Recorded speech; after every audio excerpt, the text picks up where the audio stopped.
Praise the Lord. मैं pastor Pradeep Sharma एक बार फिर आपके साथ परमेश्वर के वचन की संगति करने आ गया हूँ। और आज मैं जिस बारे में आपसे बात करूंगा, बहुत छोटी सी ये एक वीडियो मैं आपके साथ बना रहा हूँ। और ये वीडियो इस बारे में है जो हम अक्सर सुनते आते हैं बहुत बार। इन चीजों को इंटरनेट पर देखते हैं, बहुत तरह के सवाल जवाब दिखाई देने को आते हैं। वो है कि आराधना का दिन तो सबत का दिन है, और आप संडे में क्यों आराधना करते हो? तो सबत का दिन मतलब शनिवार का दिन। मैं ये छोटी सी जो वीडियो बना रहा हूँ, ये सिर्फ इस बात के लिए एक जवाब है, एक उत्तर है कि मैंने इस चीज को इंटरनेट पर एक बार डाला और देखा कि क्या सच में ही इंटरनेट इस बारे में क्या कहता है। हम सब जानते हैं कि कोई भी सवाल होता है, हम उसको गूगल पर डाल के सर्च कर सकते हैं, तो इंटरनेट पर उससे रिलेटेड बेस्ट आंसर्स हमें अवेलेबल हो जाते हैं। तो मैंने भी ऐसा ही कुछ किया और आपके साथ स्क्रीन शेयर करूंगा, और देखते हैं इस स्क्रीन में क्या मेरे पास है। Thank you. आप लोगों को यहाँ पर दिख रहा होगा, मैंने यहाँ पर गूगल पे टाइप किया था बाइबल वर्स दैट से वर्शिप ओनली ऑन साबत, कि सिर्फ सबत के दिन ही आराधना करनी है। ऐसा कौन सा बाइबल का वचन है जो ये बात कहता है? तो गूगल के अंदर आप लोगों को क्या है, इंटरनेट पर उपलब्ध बहुत सारे उत्तर मिलने चाहिए। और उत्तर यहाँ पर कुछ हैं, हमारे मेरे सामने हैं।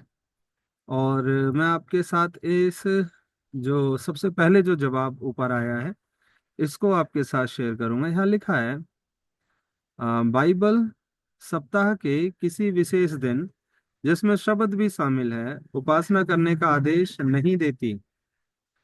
हालांकि बाइबल हर दिन परमेश्वर की आराधना करने की आज्ञा देती है। यहाँ पर कितने आराम से और कितनी सरलता से ये बता दिया गया है कि किसी विशेष दिन ही आराधना करना है, ऐसा बाइबल उपदेश नहीं देती है। पुराने नियम में बाइबल इजरायलियों को सप्ताह के 7वें दिन, सबत के दिन, परमेश्वर की आराधना करने का आदेश देती थी।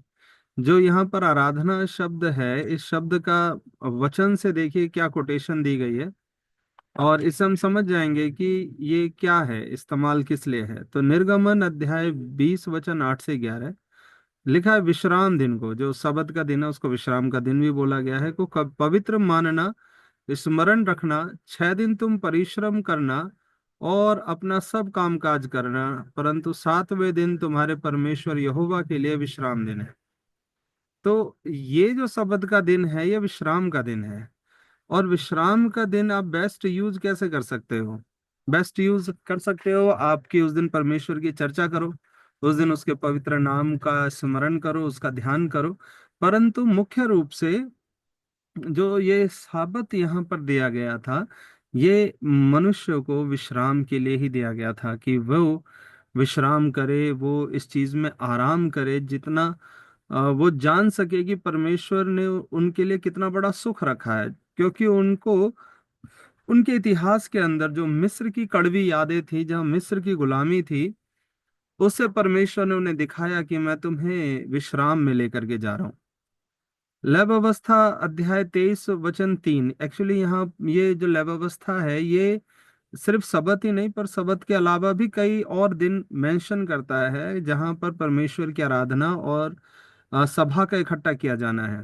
तो यहाँ लिखा है 6 दिन ऐसे हैं जिसमें तुम काम कर सकते हो, परंतु 7वां दिन विश्राम का दिन है, पवित्र सभा का दिन है, उसमें कोई काम नहीं करना है।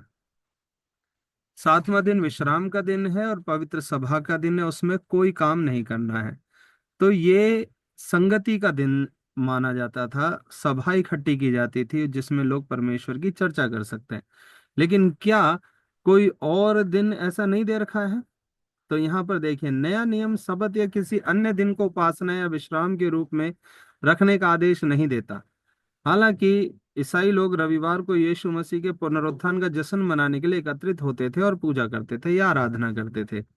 जो इनकी हिंदी सुविधाजनक ट्रांसलेशन है वो हमारे सामने है।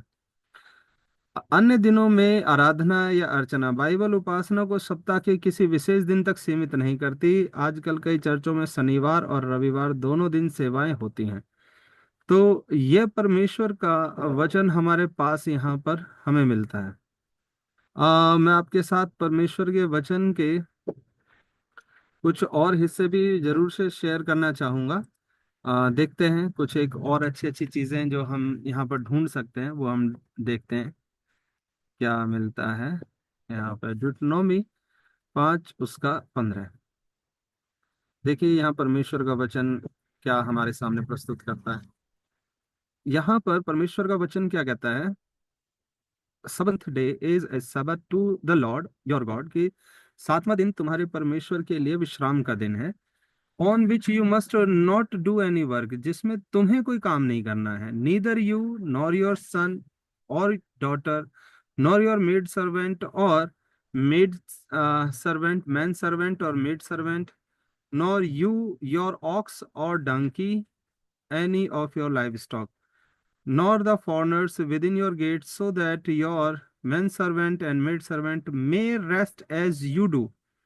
यहाँ पर प्रेयर की बात नहीं आ रही है, यहाँ पर रेस्ट की बात आ रही है कि वो रेस्ट कर सके, तुम्हारे नौकर नौकरानी भी रेस्ट कर सके, इसलिए कोई काम नहीं है। रेस्ट की बात यहाँ जो आती है वो आराम से क्यों है, कहता है रिमेम्बर, किस चीज को याद करना है, इस बात को याद करना है। रेस्ट क्यों जरूरी है, याद करना है that you were a slave, कि तुम खुद एक दास थे, in the land of Egypt, मिस्र देश में। And that the Lord your God brought you out of there, कि तेरा परमेश्वर तुम्हें प्रभु वहां से निकाल लाया। With a mighty hand and an outstretch arm, कि तुम्हें बढ़ाई हुई भुजा से और अपनी सामर्थी भुजा से तुम्हें वहां से निकाल के लाया। That is why the Lord your God, that is why, यहाँ रीजन है कि यही कारण है, that your Lord your God has commanded you to keep the sabbath day, कि इसलिए उसने तुम्हें आज्ञा दी है कि तुम सबत का दिन मानना, क्योंकि तुम कभी खुद वहां पर गुलाम थे और तुम्हारे जीवन में रेस्ट नहीं था। तो ये रेस्ट के लिए बहुत जरूरी है कि आपके पास रेस्ट हो, परमेश्वर आपको रेस्ट दे। यही वचन मैं आपके साथ शेयर करना चाह रहा था कि नेट पर भी, इंटरनेट पर भी जब आप इस बात का उत्तर ढूंढते हैं, इस बात को खोजते हैं, तो वहां का जो पहला उत्तर आता है वो यह है कि बाइबल लिमिटेड नहीं शिक्षा देती है कि आप सप्ताह के एक ही दिन प्रार्थना करें, परंतु यीशु मसीह ने अनेकों जगह पर इस बात को कहा है कि जो कोई भी परमेश्वर की आराधना करे आत्मा और सच्चाई से करे, क्योंकि परमेश्वर ऐसे ही आराधना करने वालों को ढूंढ रहा है। हालेलुया। आई थिंक इस वचन के द्वारा आपको बहुत हेल्प मिलेगी।